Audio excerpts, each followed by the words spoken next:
Good afternoon and welcome to the Wheaton Thunder Sports Network. I'm John Mark Mills here with Don Crowder as we prepare for this second round of this NCAA tournament. The Wheaton College Thunder will play the College of Worcester Fighting Scots, who advanced to the second round in penalty kicks yesterday over the Case Western Reserve Spartans, tying 0-0 but able to take the game in penalty kicks. The Thunder, of course, taking down the Webster Gorlocks 3-0 to advance there. And looking forward to this matchup, we see a lot of interesting stat lines and storylines coming in, with Worcester not having let up a goal, obviously, in the past 8 games, whereas the Thunder are coming in relatively hot with a few wins. Well, yeah, let's just think about the quality of these two teams. Worcester, of course, winning their tournament in the North Coast Athletic Conference this year, a back-to-back victory for them, and Wheaton capturing the season title for the CCIW. So we have two quality teams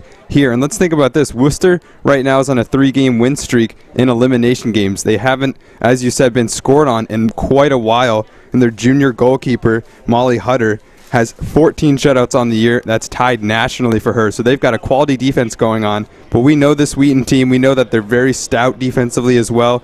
They do have a couple of injuries to some very key players, a lot of conference selection players.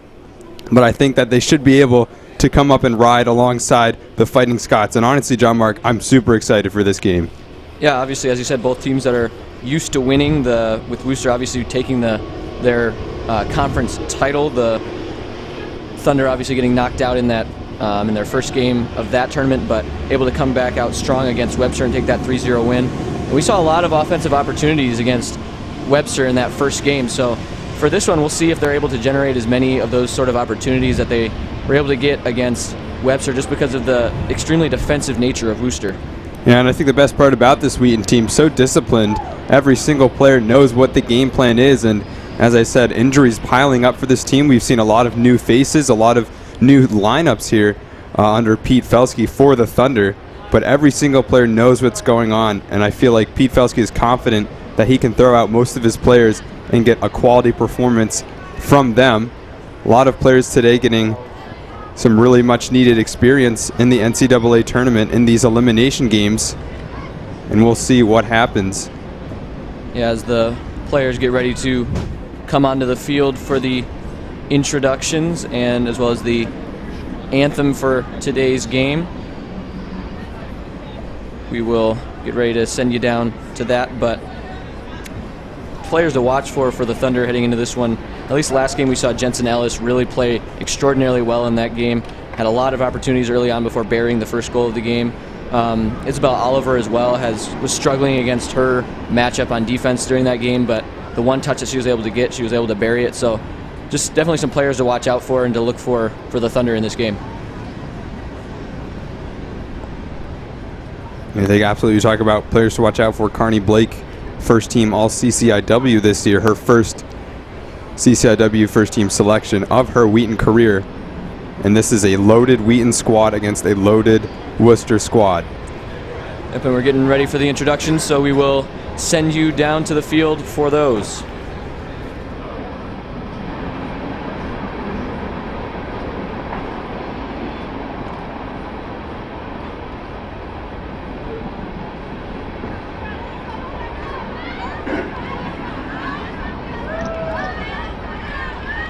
Ladies and gentlemen, welcome to the 2019 NCAA Division III Women's Soccer Championship at Joe Bean Stadium here in Wheaton, Illinois. Today's second round match features the Fighting Scots of Worcester versus the Wheaton College Thunder. Please welcome the officials for today's contest. The referee is Nikola Stanchevich. Assistant referees are Zach Richter and Trevor Falk. The fourth official is Todd Abraham. And now let's meet the teams. First, for the College of Worcester Fighting Scots. The non-starters for the Scots: 0, Kylie Schmitz. Number 2, Megan Badge. Number 5, Elena Hart. Number 7, Bree Gerald. Number 9, Lillian Miller. Number 17, Cammie Bly. Number 19, Chrissy Blanchard. Number 20, Peyton Jeanette. Number 22, Helena Janzik. Number 23, Sam Draves. Number 26, Madison Carter. Number 28, Claudia Partridge. And number 29, Cinna Adden. And now for the starters for Worcester. A junior wearing number 3, Mura Wiley. A senior, number 4, Claire Davis. A senior wearing number 6, Mackenzie Goltz. Number 8, a sophomore for Worcester, Holly Thompson. A senior, number 10, Krenare Rakosi. A junior, number 13, Mila Zunich. A sophomore, number 14, Maya McDonald. Number 15, a sophomore, Alexa Bensick. Number 18, a junior, Kelsey Stone. A senior for the Scots, number 21, Kelsey Hall. And in goal, a junior, wearing number 1, Molly Hutter. The assistant coach for Worcester is Wes Davis. The head coach is Jordy Brown. And now let's meet the Wheaton Thunder. First, for the non-starters. Wearing number 1 for Wheaton, Madison Lee. Number 6, Sarah Gencarella. Number 7, Sammy Nishiyama. Number 8, Taylor Rudin. Number 11, Hannah Max. Number 21, Sarah Hernandez. Number 22, Carly Fatum. Number 23, Carly Sealand. Number 24, Elizabeth Ashley. And wearing number 29, McKenna Gully. Now the starting lineup for the Wheaton College Thunder. A junior wearing number 3, Carney Blake. Number 4, a junior for the Thunder, Sarah Tomich. A freshman wearing number 10, Molly Thorne. A senior, number 14, Bailey Wolf. A junior for the Thunder, wearing number 15, Isabel Oliver. A sophomore, number 16, Sarah Baki. Number 17, a freshman, Tori Sealand. A freshman, number 18, Sophia Lindquist. Number 20, a sophomore, Jensen Ellis. Number 28, a freshman for the Thunder, Sarah Max. And in goal, a sophomore at Wheaton, wearing 0, Lauren Ketchum. The assistant coaches for Wheaton are Sarah Guedera and Cesar Gomez. The head coach for the Thunder is Pete Felsky. Ladies and gentlemen, please rise and remove your hats to honor America and those who support our freedom at home and abroad for the playing of our national anthem.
Welcome back to this game on a relatively warm Saturday afternoon with a little wind. We saw a lot of wind in our last matchup between the Thunder and the Gorlocks, but this time we'll have relatively little wind. Good sportsmanship by student As we have coaches under a and minute, fans. we prepare to begin this one. The student athletes and officials Once again, the Thunder, Wheaton Thunder will be taking on derogatory comments and other Worcester intimidating actions directed Fighting at athletes, Scots in this matchup. officials, team representatives, or other fans. Yeah, who will lots not of be injuries to tolerated deal with for the in our Thunder grounds so for far, starting removal. off this game. We appreciate your cooperation in creating a safe and positive game environment. Respect. It's the name of the game. Yeah, you talk about those injuries. A couple of really key players for Wheaton. Izzy McNally, second team all-conference this year, playing in that left back role. She's out. And then 2 conference players last year in their freshman seasons, Ava Graber and Nicole Wright, also have not been playing the last couple of matches due to injuries. So this Wheaton team looking a bit depleted, but they are a very deep squad. They're a very capable squad. We've seen them make tournament runs in the past despite injuries.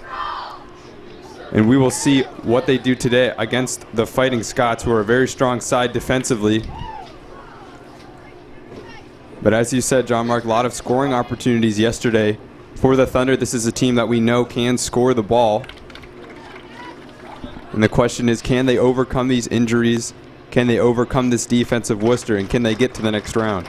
Yeah, exactly. Can they sort of find those opportunities that they were able to find last game against a team that we expect to present a lot more difficulty scoring on the defensive end? So as these players jog onto the field for the Fighting Scots and Thunder break their huddle, we will begin this second round matchup. A game that we expect to be close. All these four teams that were here for this weekend are all winning teams with very strong records. So all these teams know how to win. They know how to get it done. A lot of tournament champions present among these four teams. And yeah, just some players to watch for the Fighting Scots as well. Obviously, the goalkeeper, Molly Hutter, is huge with this shutout streak running all the way into October, the 15th of October. And then you have Mira Wiley, of course, with 21 points, 7 goals, 7 assists on the season. This team is actually seems more balanced than the last team that Wheaton faced, which is very top-heavy as far as point scoring. So that'll be something to look for as well, see how many scorers can get on the board for Worcester. As Worcester will prepare to touch this one into play. Whistle goes, and we are underway for this second round matchup. As Worcester plays the ball forward, headed down in the direction of Ellis. And now Sophia Lindquist with the ball. Plays it back to Wolf. Ball ahead to Molly Thorne. Tries to chest it down, but can't quite get it. It'll go back to Sealand. Sealand down the sideline for Baki. Baki now with her classic step-over move is able to get past her defender and rush downfield. A little too hard of a touch there, and that ball is cleared out by the Worcester defender. Yeah, but she's being aggressive early, and that's what you need to see from your first team all-conference player. 12 assists on the season, 15th in the nation. She also leads the conference. Getting Sarah Baki involved is huge in this game for Wheaton. Sarah Max with a nice sidestep to the middle, plays it in for Blake. Blake now at the top of the box. Nice little touch pass. Tries to find Sophia Lindquist. Ball deflects off of a Worcester defender and finds its way back to Blake. Blake now for Baki. Once again, she had so many shots in that game yesterday. Was able to break through her defender, and the shot goes across the goal and on top of the net. And just like I said, Sarah Baki, such a dangerous weapon for this Thunder team. Look at that. Not even needing a move. She just uses her natural speed to get past the defender. And yeah, that one was saved there by Hutter, so a good save early on from this goalie. Wheaton with a nice corner early on in the game. And we saw that all day long from Baki yesterday, as this corner will come in low and is able to be knocked down by 13 Zunic for Worcester as they rush upfield. Pass is touched forward, but that should be easily found by Sarah Tomic, who's able to play it back for Ketchum. Ketchum now with her first touch of the game. Thinks about playing to Sealand, but opts to send it back towards the middle of the field in the direction of Molly Thorne. Ball's played down by Goltz for Worcester. Over to the side for Holly Thompson. Ball goes out of play there, and it'll go for a Worcester throw-in on the sideline. Ball played in back to Thompson. She tries to touch it forward to her teammate McDonald. That's cleared back downfield as it's now Molly Thorne able to beat her defender to the ball. Now clearing into the box in the direction of Oliver, but just can't quite get there. It'll be deflected, I believe. We'll have another Thunder corner kick. And this Wheaton team is just so fast. Molly Thorne, a couple of yards behind the player there, she's still able to catch up and get that ball. And attacking early on, disrupting this Worcester defense, it's going to be huge for the Thunder. Corner kick. Carney Blake taking this corner kick as she so often does. Last one was low. This one arcs in high over top of the net in the direction of Baki, who gets a header down, but that's scooped up easily by Molly Hutter. Yeah, good ball in here from Carney Blake. And coming backwards is Baki. She's not going to be able to get too much power on that. Easy save for Hutter. Hutter with the high ball sent down, and Ellis is able to get that ball off of the foot of number 21, Kelsey Hall, as it's Oliver now rushing into the net, takes the shot, crosses directly for that. I believe that was Molly Thorne again looking for that ball, trying to get on the end of it, but Hutter is able to anticipate that and cut off the pass. Yeah, what a pass from Ellis Oliver is through. She decides to not be selfish, goes in the middle. That is a good ball, but Hutter out early. Well done from the goalie. Hutter sends another high punt towards the middle of the field. Ball is played by Davis. He'll go for Max, but Max is dispossessed of the ball by Wiley. Wiley now breaking up field. She has a teammate with her. Opts not to pass in, decides to try to take the shot. Goes right to the center, but a nice play there by Seelan to clear that ball out of danger. Yeah, and Seelan, one of these players that's been displaced due to injury, normally a attacking midfielder, now playing as a right back, and you can see why. She has that eye for the ball, and she just comes in right there, potentially a goal-saving tackle. We'll have an early corner kick for Worcester now, something that we didn't really see in the last game against Webster, who struggled to really find many sort of set pieces like this. Zunic will send the ball in. Ball tipped up high off the foot of Riccozzi. Easily handled by Ketchum. Now plays it up for Baki. Baki plays a long one looking for Oliver, but that is easily intercepted by the Worcester defender. And the ball goes back to Ketchum. And plays it to Tomic. Tomic now finds Blake. Blake once again looks far downfield and finds Baki. What a pass there to find her. Threads the needle. She has Oliver in the middle.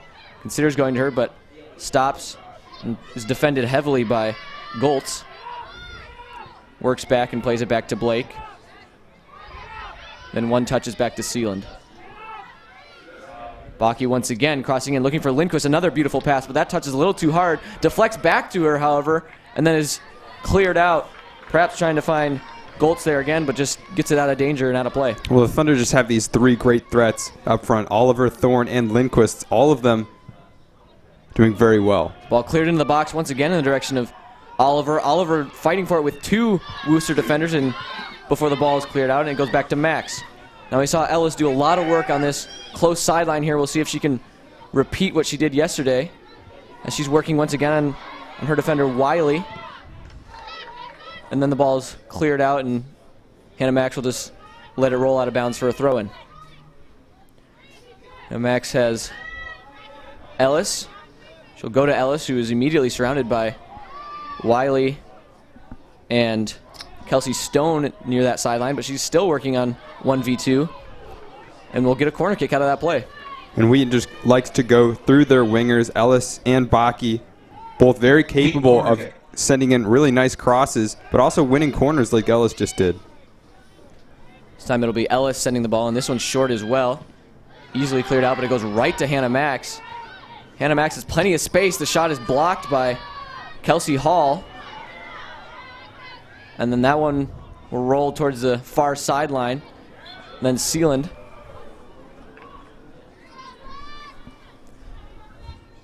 We'll go off of Sealand and for a throw in for the Fighting Scots.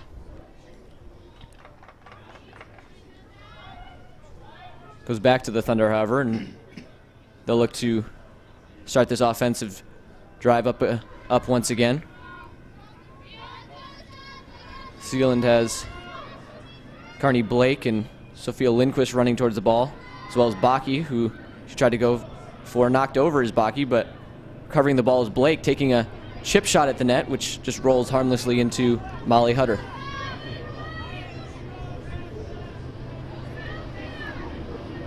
Hutter surveys the field. Goes for another high punt that falls in the direction of Hall. Goes to Wiley. Wiley trying to knock it ahead for Zunic. Now it's Sophia Lindquist contesting that ball, and it'll pop up high back to Sealand. And Carney Blake now coming to try to win this ball with Thompson. Now Sealand will find it. Sealand looking to press the ball upfield, goes down the sideline for Baki once again. And now Lindquist finds the ball. One touch pass to Baki, then another long pass ahead, this time for Oliver. Oliver chips it ahead for Ellis. Ellis has space on this sideline. Has Molly Thorne in the middle. Ellis working one-on-one again. This time a nice defensive play. Although it will roll out of bounds, but that was good defense there by Kelsey Stone. Goes back to Max. Max. Goes back to Bailey Wolf. who returns it for Max. Max trying to rush towards this sideline, and she'll get tripped up, and looks like we will have a foul call on that play, and now the Thunder with a free kick in a dangerous position. Yeah, it'll be interesting to see who goes on this. I think they'll send, it looks like Blake over. We've seen a couple free kick takers, Baki and Ellis also getting on the ball sometimes, but Blake, this has got to be her ball. Yep, Blake sends it in. That one just arcs over the top of the net. Not sure if she was looking to connect with a header there or for a shot, but that one will just go out of play. Now, something that we saw a lot of last game where the Webster Gorlocks are unable to gain possession of the ball off of many of these punts, many of these goal kicks. So we'll see if the Fighting Scots are able to do a better job of actually gaining possession off of this. Not this time, however, as it's Lindquist stepping forward with the ball, but then is stripped by Zunic. And it's played ahead to Wiley, who looks for Zunic again. Well, this style play really just fits into the Wheaton chemistry a lot. They like to possess. They like for their teams to have to send the ball over, because there they have Sarah Tomic, Defensive Player of the Year in the CCIW, always there, always quick to clear balls out. And it looks like we're already seeing that game script being in effect today, with Wheaton really controlling possession early on, controlling chances as well. Wolf, play it back for Tomic. Tomic, one-touch pass. Nice clear out in the direction of Zunic once again, but it's Tomic once again getting that ball, and now Lindquist possesses, goes to Blake.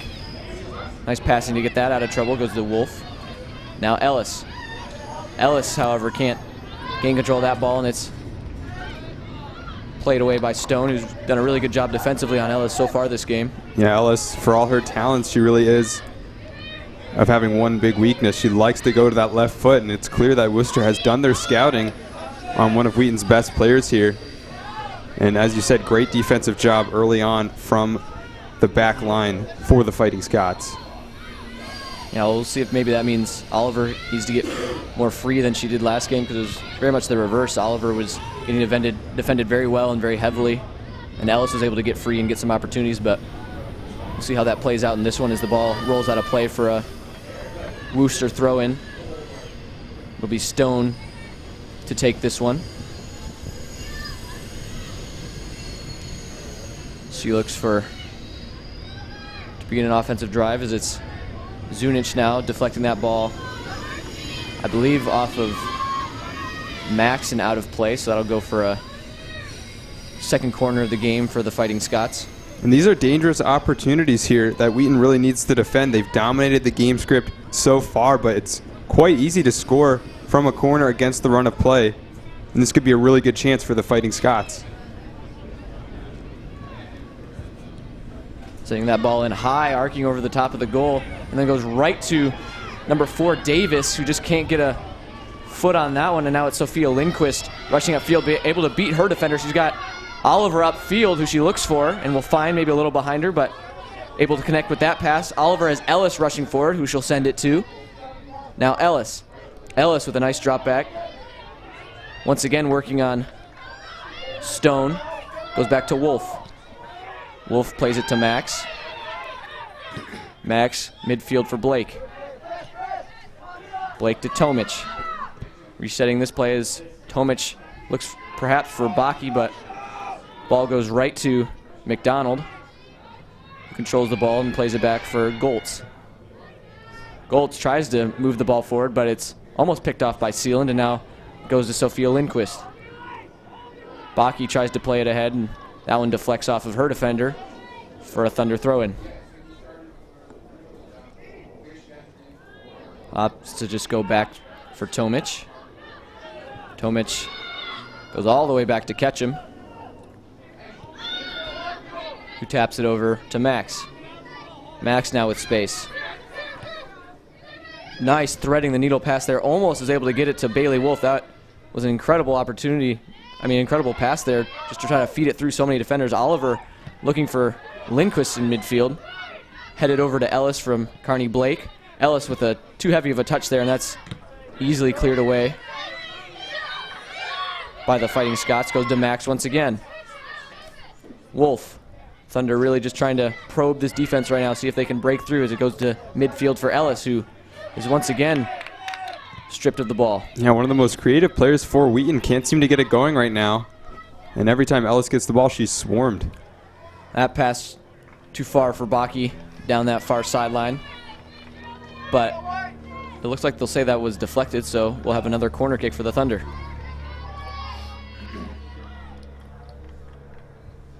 Blake, of course, will stand over and take this one. Nice mid-level kick. Goes just too high over the head of Oliver, but it will go to Lindquist, who tries to send it through the box, but that's deflected. Now Ellis with a fake shot. Gets through one defender, but is just swarmed by 3 Worcester defenders, and now her and Stone battle for the ball once again, and it's cleared out of play. Wolf now. Back to Max.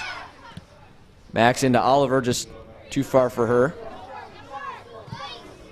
Now Tomic bumps with Zunic. The ball's taken over by Worcester. Goes to number 3, Wiley. Wiley looking for Hall, but just can't find her.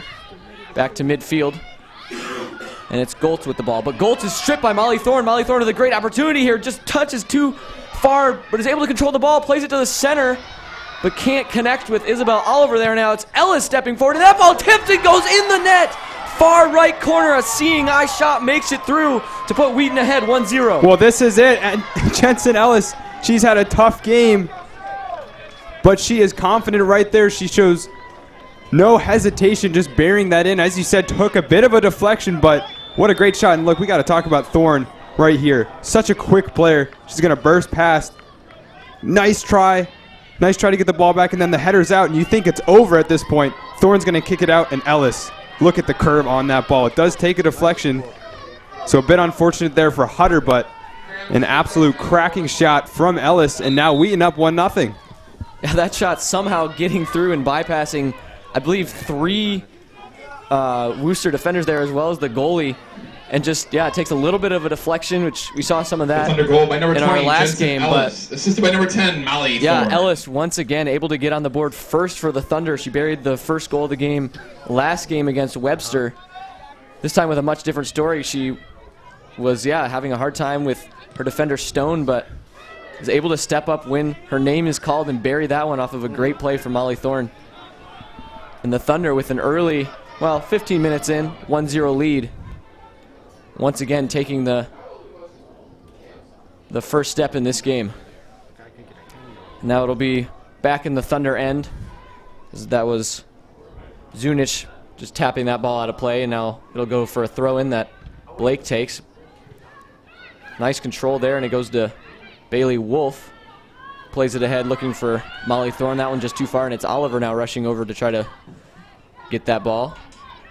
Thorne taps it back to Lindquist. Now Lindquist finds Blake. Blake with a touch forward and plays it ahead to Lindquist again. Now it's regained by Worcester. Nice little interception play there. Great anticipation by the Thunder there, and it goes back to Max. Max now knocked down by Oliver. To Ellis. Ellis touches down, trying to get into the corner for Oliver. Pair of 15s do battle there as it's Bensick just letting that one roll out of play for another goal kick for Hutter. And Ellis with that goal actually moved to 8 goals on the season, which leads the Thunder, which is really surprising considering she missed a couple games this season due to injury. And she's definitely one of the better players on this Thunder squad, one of the more reliable players to get those goals in. And good for her confidence to get on the scoring sheet early in this game as well as the last game. Sealand plays it over to Baki. Baki now gets by one, can't get past the second defender. Rakosi, now it'll be Wolf picking up the ball. Wolf goes back to Max. Max touches forward, goes to Ellis. Ellis tries to clear it for Molly Thorne in the middle of the field, takes a deflection, and it'll be Oliver getting past her defender, almost past her defender, but ball is picked up by Bensick, who takes the foul. I believe they're calling that on Oliver, and we'll have a free kick for the Fighting Scots in their end. Yeah, a good shielding job there from Bensick against the much taller Oliver. And we usually don't see Oliver lose out on strength battles like that, but Bensick proving her worth. Headed up into the air a few times by both teams, controlled by Wiley. Wiley goes back for Kelsey Stone, then it's Stone plays it ahead, looking for Zunic. That one will go off Ellis, and we'll have a throw in for Kelsey Stone. Stone into Zunic. Looking for number 6, Goltz, there in the middle, but played into too many Wheaton defenders, and it's taken back by the Thunder. Excuse me, that was Holly Thompson on the ball there. Now it's Ellis. Ellis with a nice little fake there, able to get out of danger. Great play there, taps it ahead for Oliver. Perhaps just a little too far, no, but Oliver's able to get there. But then Hutter coming out off her line is able to stop that play before it became too dangerous. Yeah, and Hutter right here is going to hesitate. You'll see Oliver coming in. She doesn't know if she's going to come out. Here she commits to it right there, and Oliver a touch too late. Maybe she tried to chip it over Hutter. But we've seen the class from Molly Hutter so far in this game. She let up that goal earlier off that deflection, but other than that, John Mark, I think she's been pretty solid. Yeah, no, she's been very solid, and obviously that first goal ending her shutout streak that lasted 8 games, so letting up a goal at all, much less in the first half, is not something that this Worcester team has been used to doing for months, actually. The ball is now played into Claire Davis, who moves it ahead for Thompson. Trying for Zunic, but Zunic is stripped of the ball by Tomic, who will play it out of play. And Stone will now look to throw this ball in. And I think that's a great point you brought up. This is the first time in months that Worcester has had to play a game with a deficit. Wheaton already dominating this game script, already having the ball most of the time. It'll be really interesting to see how the Fighting Scots rebound and how they play 1-0 down.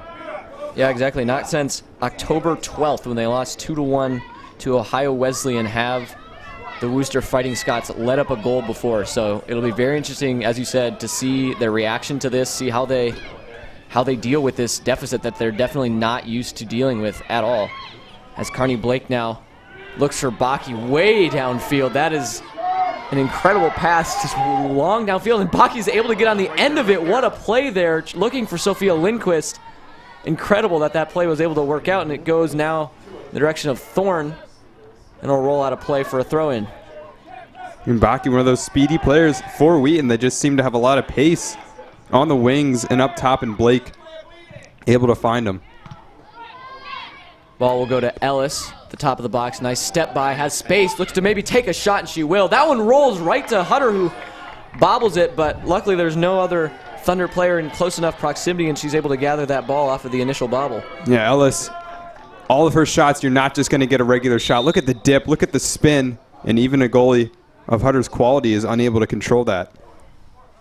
Yeah, we have a stoppage of play here, I think off of an injury that was down by the net. I believe I heard one of the coaches yelling that there was some blood on the field, so we'll just get a brief stoppage of play here. Yeah, I think we may have seen a bloody nose. Very common in these conditions. It's cold outside. You take a ball to the face or fall or take an elbow to the face, and you're going to get a bloody nose. Yeah, and get a discussion. While we get a discussion here, we'll take a break and perhaps look at just what we are looking for in these final 24 minutes of the game, actually, as Davis will come back on the field. Perhaps was unsure as to whether she was going to have to come off or not, but she will stay in this game, as Hutter will send this one back towards midfield. It's Wolf knocking it down, trying for Oliver there. Nice tap pass ahead to Wiley.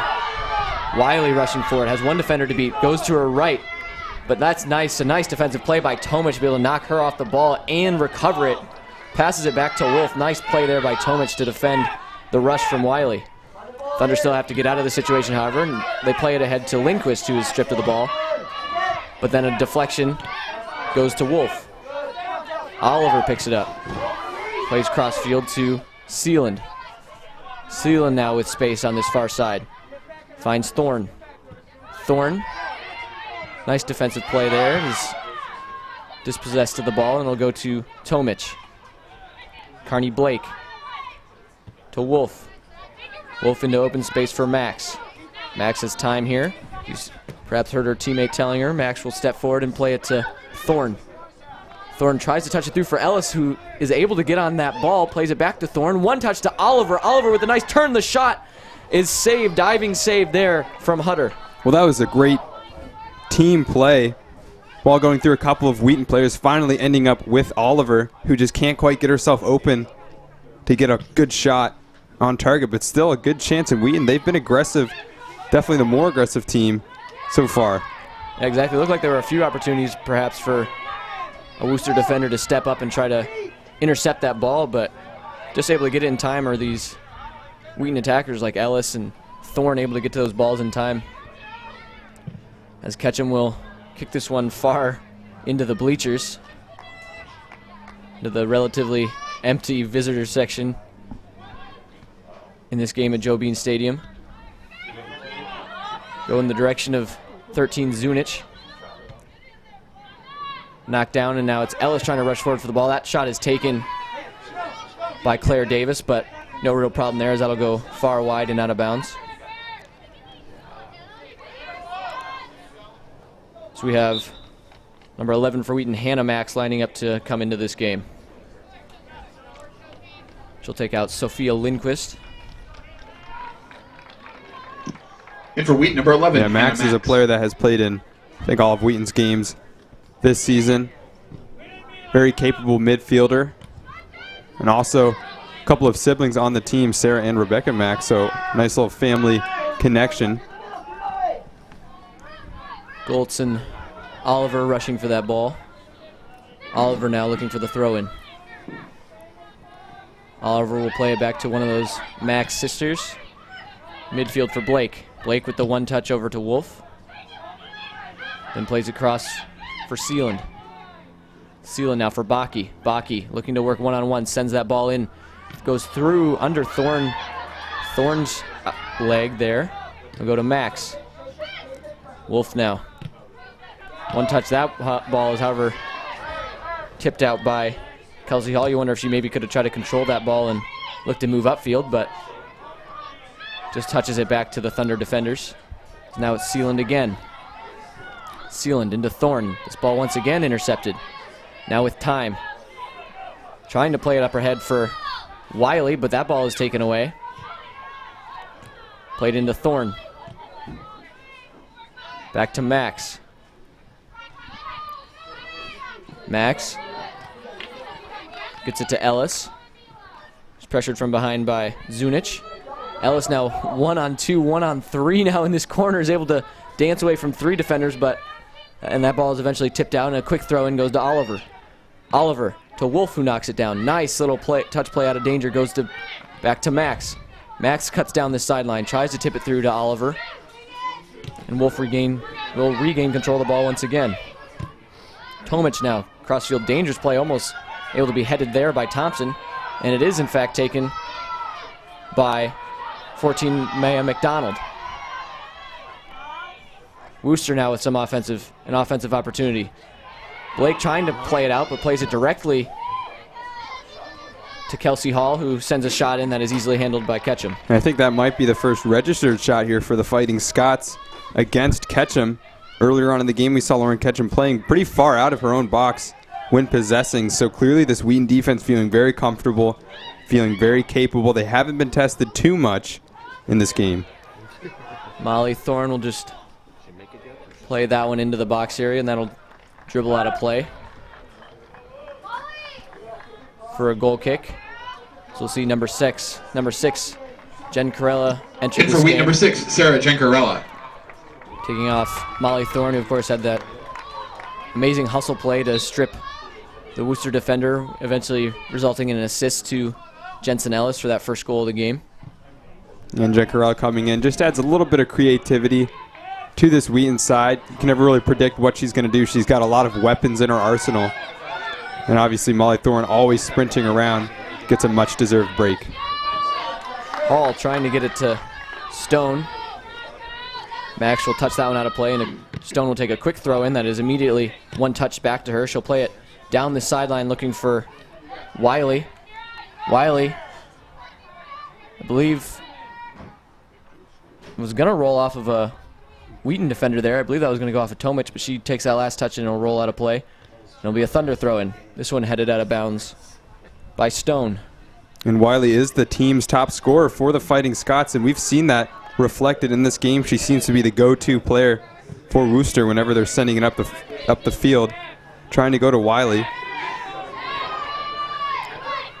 I got Wolf battling for the ball there with Claire Davis.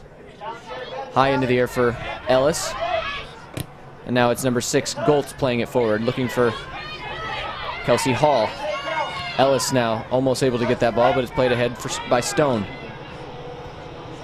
Zunic looking for Wiley. Wiley plays it to the center for Thompson. Thompson touches it back to Wiley, and then ball is played out by Max.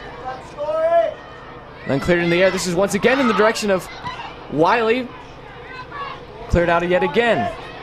This time for Riccozzi. Now Jen Corella rushing upfield. Thunder able to get out of that potentially dangerous situation. Is now Jen Corella with the ball on this far sideline. Tries to play it ahead for Baki. And then that ball will just be touched out of play by McDonald. So that was one of the most dangerous opportunities we've seen so far in this game for Worcester. Now Baki.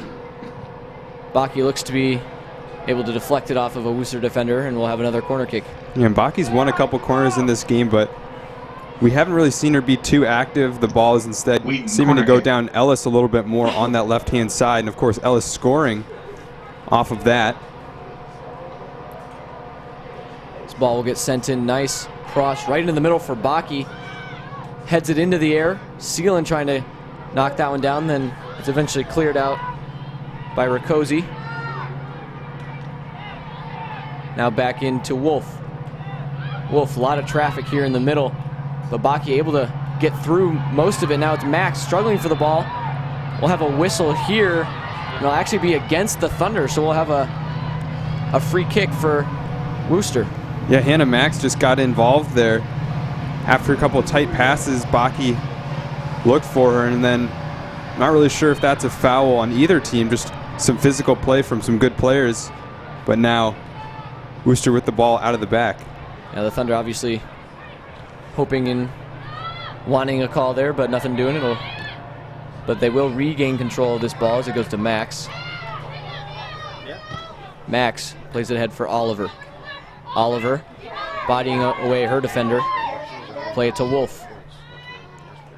Wolf goes back for Tomic. Goes across to Sealand. Now Blake. Midfield for Wolf. Wolf looking for, I believe that was Baki on the sideline, but just can't connect. We have a host of new subs coming into the game. One for Wheaton, Taylor Rudin taking out Bailey number Wolf. 22, Helena Jensic, and number 19, Chrissy Blanchard. Jensic and Blanchard will come on the field for Worcester.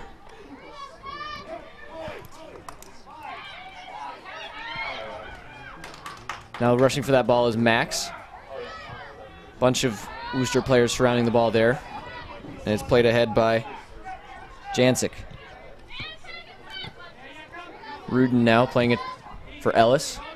Goes back to Max. Max stepping forward into the space offered her, plays it to Oliver. Oliver tries to touch it to Ellis, and that's stripped by Wiley. Wiley able to get that ball and tries to play it for Blanchard. Goes too far over her head, and Sealand will control the ball. And right there, Tomic overcommitting a little bit to try and get the head ball on. Sealand had to come around and pick it up, and obviously no one was on her, but that could have been a good chance for the Fighting Scots if somebody had been there at back post. Baki clearing it into the box. Looking for Jen Corella. Jen Corella can't quite find that ball, and it's cleared out by Worcester. Perhaps potentially dangerous opportunity there for the Thunder. Entering for Wheaton, number 7, Semi Nishiyama. Have Nishiyama enter the game for the Thunder now. She'll take off Sealand. will throw this ball in. Bakke getting to that ball. Tries to go back to Blake, but it's taken by Blanchard. Played ahead for Wiley. Wiley is dispossessed of the ball and it goes up to Ellis. Ellis now with space in this midfield area. Clears it high over the heads of the Worcester defenders for Bakke. Bakke arcs one into the top for Oliver. Oliver just a little bit too far. She tries to get a solid header on that one, and it's Ellis rushing for that ball and tapping out of play. We'll have a goal kick. Yeah, I liked Ellis right there, trying to get it off of the body of that Worcester defender. Just trying to win another corner kick. They always want more and more opportunities. Prepared to work really hard for them. But aside from that goal, Hutter has been pretty stoic tonight in goal, I'd say. Really preventing any other chances from Wheaton. Ellis plays it into Oliver as we enter these final 12 minutes of this first half. 1-0 Thunder lead off of Jensen Ellis' second goal of this NCAA tournament. An assist from Molly Thorne on that one. As Nishiyama will try to play it in for Jen Corella. Jen Corella taps it back in the direction of Bakke, but that'll roll out of play.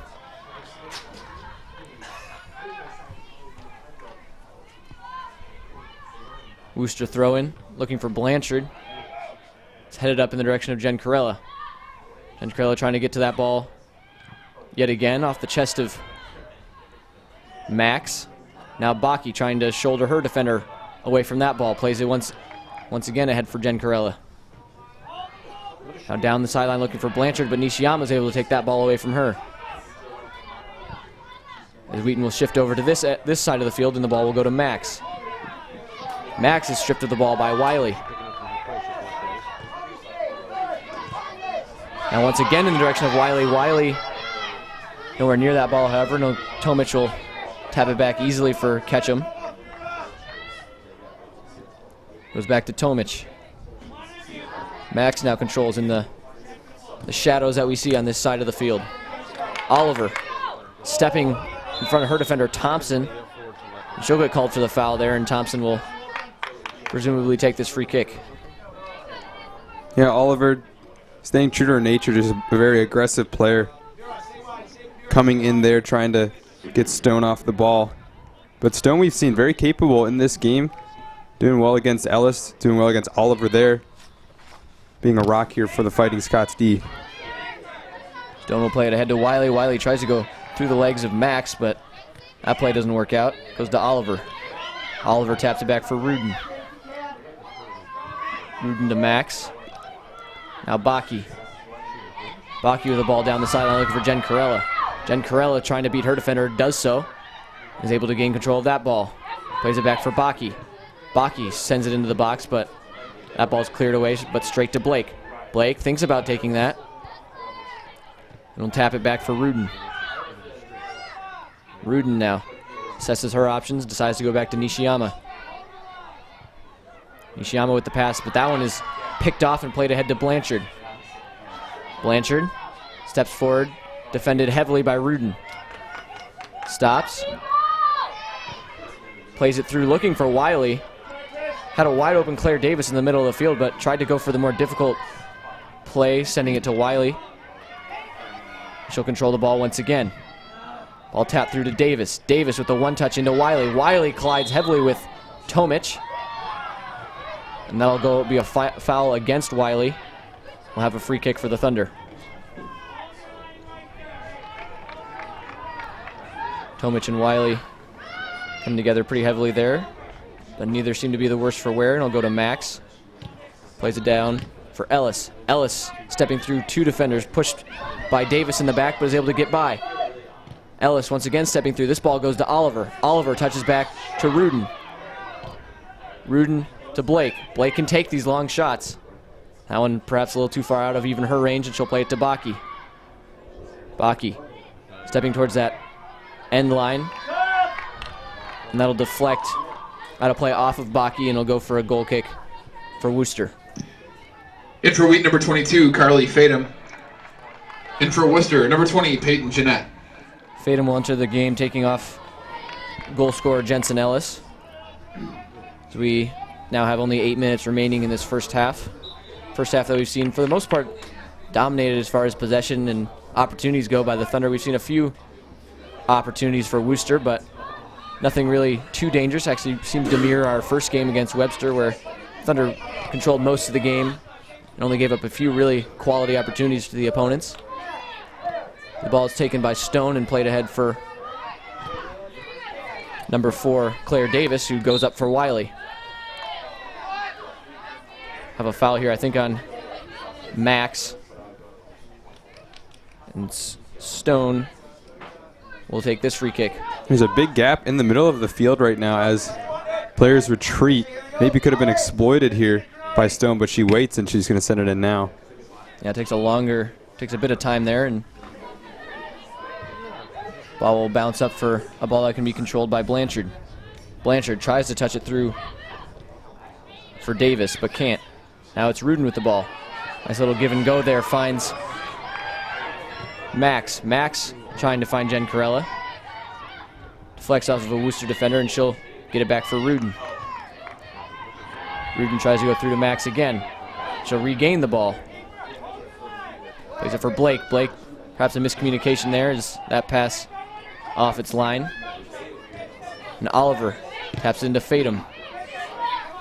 Rudin stepping forward. Looks for Fatum, who didn't appear to have much of a chance of getting at that ball, and a roll out of play for Stone to take the throw in. So Wiley will come out of this game. Claudia Partridge. And Partridge will enter. Pass for Blanchard, just over her head. It'll go to Max. Max plays it back to safety for Tomic. Nishiyama now. Sideline in the direction of Max, and this one will roll through to Jen Corella, who's able to get to it on that sideline. Surrounded by 3 defenders, including Rakosi, who's able to tap that ball out of play, and Nishiyama will take this throw in. Carney Blake now. Long shot in the direction of Oliver, just over her head, and it's Fatum trying to rush and get that ball on the sideline before it's cleared away for a Wheaton corner kick.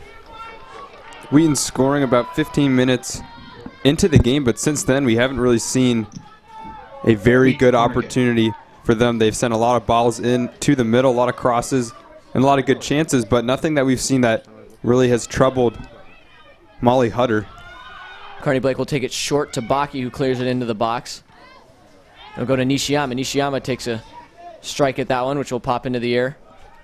And it'll be knocked away by Bensick. Ball comes to Max, who looks to play it in. And now Blanchard taking control of the ball. Blanchard not really with many options, but will play it ahead to Partridge. Max plays across to Nishiyama. We'll go to Oliver. Oliver goes back to Nishiyama. Now Rudin. Rudin to Max. Max stepping forward. Playing it through for Jen Corella. Jen Corella taps it down for Fatum. Whistle blown here, perhaps on an offside call, and it'll go back to Worcester. And that's the first offsides we've seen all game. Both of these teams right now playing very disciplined soccer.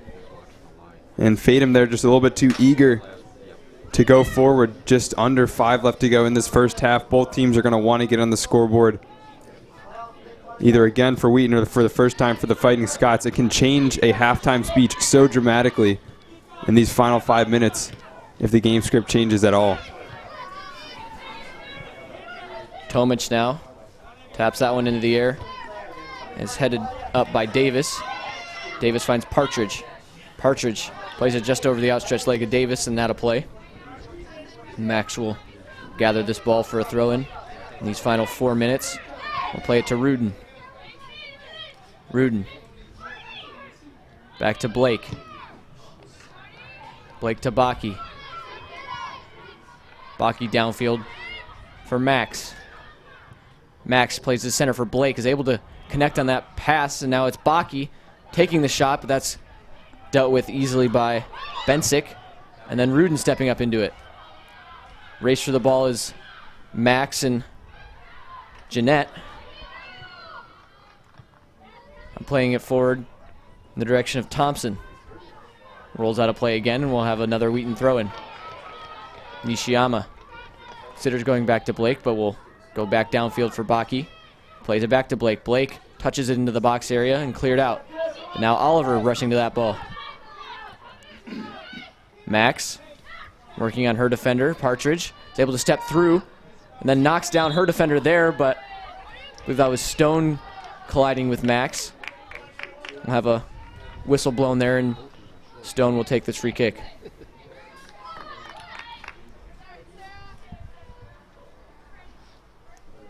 Stone surveying the field. Arm goes up, and she'll send this one down in the direction of Rudin, and that one's knocked down by Partridge. Now Oliver. Oliver to Rudin. Another whistle here. This time it'll be in favor of the Thunder, and they'll get a free kick about halfway down in the Worcester end. Blake will take this one. Crossfield to Baki. That one far away from her, however, but the header will go directly to her. Nishiyama taps it over to Rudin. Finds Blake at midfield. Blake touches into Oliver. One touch to Max. Max has lots of space here if she can get past Partridge, which unfortunately she cannot do, and the ball will get played ahead to Blanchard. Blanchard plays it back, then the ball is sent downfield, and Tomic will easily have plenty of time to corral that ball and send it back to the goalkeeper, Ketchum. Ketchum to Rudin. Rudin knocks it down and finds Baki. Perhaps looking for one last rush and maybe generate some opportunities in this last 145 as it goes to Jen Corella. Jen Corella is dispossessed, and the ball gets sent back downfield and off the feet of Partridge. Can't control that ball. Fatum to Blake. Blake over to Nishiyama. Touches it to Baki. Baki sends it into the box, looking for Jen Corella or Oliver, and that ball is just headed up and over the top of the goal. Good cross here coming in. We're going to see Nishiyama get involved, sending it out to Baki. Baki's not going to hesitate at all. And it's really nice. It's set right onto the head of Jen Corella, but won by Worcester. Good clear out wide. 1 minute. 1 minute. Corner is sent in, then headed away. Now it's Blake. After taking that corner, is able to find that ball, and it goes to Max. Max to Rudin to midfield for Tomic. Tomic finds Baki on the sideline. Baki with a long clear in, looking for Jen Corella, but that one just goes straight to Hutter. An interesting opportunity or decision there by Baki.